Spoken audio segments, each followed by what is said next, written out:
A partir de 1940, no período das duas guerras, um grupo de oficiais dos Estados Unidos trabalhou o que se chamou mais tarde de pesquisa operacional, ou seja, uso de métodos quantitativos na tomada de decisão. Então, a programação linear e outros instrumentos foram utilizados para auxiliar os administradores na tomada de decisão. Esse processo de decisão quantitativa ainda permeia até hoje.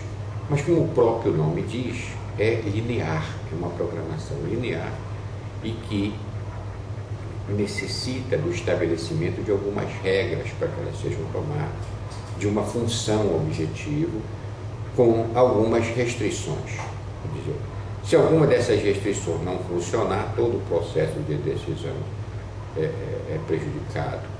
Logo, ele foi utilizado por algum tempo e alguns tipos de negócios ainda existem até hoje, mas não estão utilizados. Na realidade, os estudos sobre a tomada de decisão começou com Herbert Simon, que criou um livro, o Comportamento Administrativo, em 1970. Ele concebe a organização como um sistema de decisão. O que é esse sistema de decisões?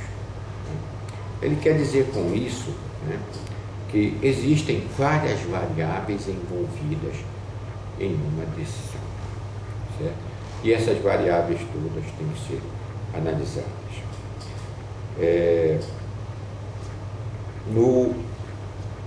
No conteúdo de vocês, eu acrescentei um estudo de caso do chip Pentium, produzido pela Intel. Eu espero que vocês leiam para que vocês entendam bem essa questão sistêmica, certo? Às vezes, o problema da decisão, a tomada de decisão está voltada à definição do problema, que nós vamos ver aí. Daí, essa abordagem sistêmica das decisões. Quer dizer, a formulação do problema é fundamental. A Intel tratou o problema do chip como um problema de engenharia, quando na realidade o grande problema da Intel era mercado. Esse foi a grande, certo? Mais adiante, Bethlen escreveu um artigo sobre o processo decisório, onde ele define algumas etapas do processo de decisão. Processos esses que têm alguns passos. E primeiro é decidir tomar a decisão. Por que decidir tomar a decisão? Porque você pode tomar decisão nenhuma. E tomar decisão nenhuma é tomar uma decisão. Decidir não fazer nada. Eu tomei uma decisão. Uma vez que você definiu tomar uma decisão, você vai definir o valor de decidir. Quer dizer, quais são os problemas? Qual é realmente o meu problema? Essa é a fase mais difícil, é detectar o problema. Você precisa ver aonde é que está realmente. É o caso da Intel. A Intel entendeu que era um problema de engenharia e, na realidade, o problema era um bando de gente que tinha um computador com chip Intel que não estava entendendo absolutamente nada do que estava acontecendo com o chip. Na cabeça dessas pessoas, eles tinham um computador que não funcionava. Esse era o pensamento, e a direção da Intel não conseguiu captar isso de imediato, porque levou a empresa a ter um prejuízo de alguns milhões de dólares nesse período, tá certo? Posteriormente, a partir da definição do problema, você pode gerar alternativas para resolver esses problemas. E em cima dessas alternativas, você escolhe a decisão que seria adequada, tá certo? Os atores de um processo decisório, outro tópico do módulo. Os atores são indivíduos, empresas e coletividade. Eles influenciam o processo decisório de acordo com seus sistemas de valores. Isso não está explícito no módulo de vocês, mas a gente chama de decisão intuitiva. Eu gostaria que vocês observassem o material que eu coloco paralelamente nos slides, em que ele mostra bem isso aí. Quer dizer, a decisão intuitiva, ela reflete os valores do tomador de decisão, o que ele acredita, o que ele pensa.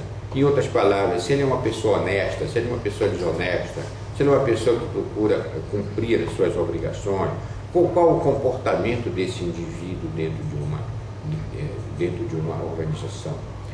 Então, isso chama-se decisão intuitiva. Quer dizer, na prática, as decisões são tomadas nas organizações utilizando a intuição, que são os valores do indivíduo e os dados e as informações que ele tem à sua mão para tomar essa decisão. A partir disso, você poderá tomar uma decisão correta ou uma decisão incorreta, depende muito dos seus valores, dos seus tá certo? Os modelos do processo decisório é um outro tópico, né? E ele mostra, como a gente já falou, isso aí é até um aprofundamento do problema, modelo clássico ou burocrático, que é aquele que eu falei do início do século passado, que é um procedimento lógico formal. Por que lógico formal?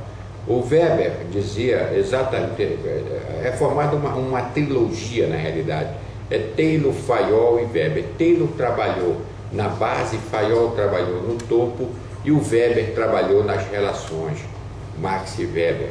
Max Weber diz o seguinte, que o modelo deve ser formal, que as decisões já estão escritas, as normas, o procedimento, e se as decisões já estão escritas, não tem mais o que pensar, é tomar decisão em cima do que está escrito ali. É por isso que se chama de procedimento lógico formal.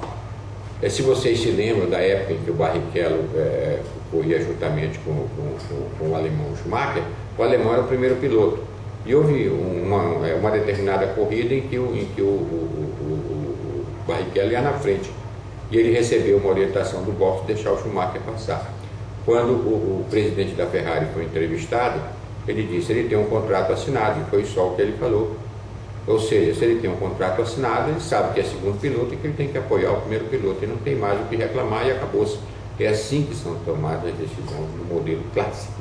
Quer dizer, elas já estão escritas e não tem mais o que discutir, certo? É claro que é um modelo que ainda existe no mercado, muitas empresas ainda tomam esse tipo de decisão, mas é um modelo que está cada vez mais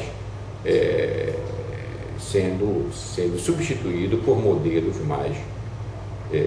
mais abertos, por modelos mais discutidos, né? O modelo comportamental, que é o modelo do Simon, tá certo? Que concebe as organizações como um sistema de informações, quer dizer, as decisões tomadas, elas refletem a organização como um todo e no mercado. Por exemplo, se o presidente do Banco Central brasileiro fala uma palavra errada, no dia seguinte o mercado financeiro pode se endoidar, quer dizer, por uma palavra que ele falou errada, quer dizer, ou por uma decisão que ele tomou errada, tá certo? O modelo normativo, que é um outro modelo de decisão, é o modelo profissional, tá certo? É aquele modelo racional que a gente falou ainda agora, aquele modelo que precisa ser constituído em etapas, definição dos problemas, tá certo? Determinação dessas alternativas, a escolha da melhor alternativa é um modelo normalmente utilizado, né, pela cúpula da organização, certo? E para a gente finalizar a unidade 2, tá certo? Imaginem que todos esses problemas, ou a maioria desses problemas que nós estamos passando hoje, veio de uma decisão tomada por um banco americano chamado JP Morgan, por uma garota recém-formada, de 25 anos de idade, sugeriu que se criasse um título chamado CCS, para securitizar as operações das letras imobiliárias. Quer dizer, letras imobiliárias que poderiam não ser pagas foram colocadas em uma seguradora, que é a seguradora que também quebrou junto com os bancos. A administração do JP Morgan aceitou isso, criaram o título, sem nenhuma interferência do Banco Central. O Alan Greenspan foi alertado de que ele deveria legislar sobre isso, que ele deveria intervir. Ele não interviu. O outro presidente do FED, do Federal Reserve Bank, também não interferiu. E isso veio a criar um problema enorme Sobre esse assunto é que nós tínhamos a falar. Eu desejo a vocês um bom estudo. Os tutores estão à disposição. Eu também coordeno o Polo Belém, de ensino à distância. Eu estou à disposição de vocês para dúvidas. Meu e-mail será informado, ou pode usar a própria plataforma. Me coloco totalmente à disposição para dirimir qualquer dúvida que vocês possam ter a respeito do assunto.